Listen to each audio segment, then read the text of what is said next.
Bogatašica i Mornar, numere Enriquea Iglesiasa. Pitali smo vas zašto volimo latino serije i zbog čega ćete voleti i novu seriju na Prvoj, Ukradena ljubav.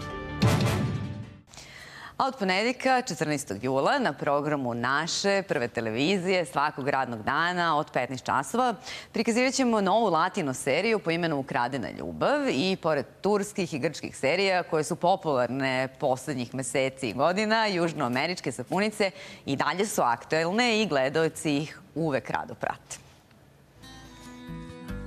Interesantna tematika će sigurno zaintrigirati gledaoce, a glavne uloge tumače Sebastian Rulli i Angelique Boyer, koji su već bili partneri u telenoveli Terasa, gde su ostvarili veliki uspeh.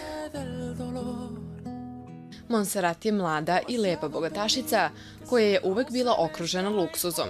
Međutim, dozvoljava da majka Graciela upravlja njenim životom. To je gospođa koja ni po koju cenu ne želi da izgubi ugled i socijalni status, uprkos tome što je njen suprug Lauro Mendoza na ivici bankrota. Krijući se od manipulativne majke, Monserrat se upušta u ljubavnu vezu sa mornarom Joseom Luisom i ne padaju na pamet da se uda za bogataša koju je majka namenila. Sa druge strane, Jose Luis je svestan da ga Monserratina porodica nikada neće prihvatiti, jer nema šta da joj ponudi. Ovo su samo neki od zapleta koji ćemo moći da pratimo, a interesantno je da je naslovnu numeru za seriju otpevao poznati pevač Enrique Iglesias. Latino muzika je samo jedan od razloga zašto gledaoci vole ovakve serije.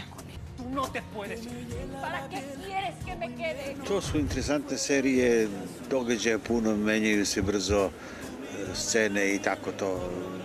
Lepi ljudi, lepe žene. U svakom slučaju mi se dopada Španija sama, kao more posebno. Por qué, sad šta je znači, valjda zašto, na to. Imaju i dobar zaplet, imaju dobar scenario, imaju dobre dijaloge i tako. Los celos me están volviendo loco. Solo te pido tiempo. Atraktivni glumci i scenario ruše sve rejtinge gledanosti u Meksiku. Odlično se kotiraju i u ostalim zemljama gde se prikazuju i dobro će doći svima koji će letnje dane provesti kod kuće. Te guste o no, te vas a casar. Oni će svakako biti zvezde našeg televizijskog programa od ponedeljka. Čuli ste svakog radnog dana, nova serija na programu Prve, koju smo sigurni smo koju ćete voliti, kao što volite i ostale. A mi sada prelazimo na priče o poznatima. Evo šta je novo kod njih.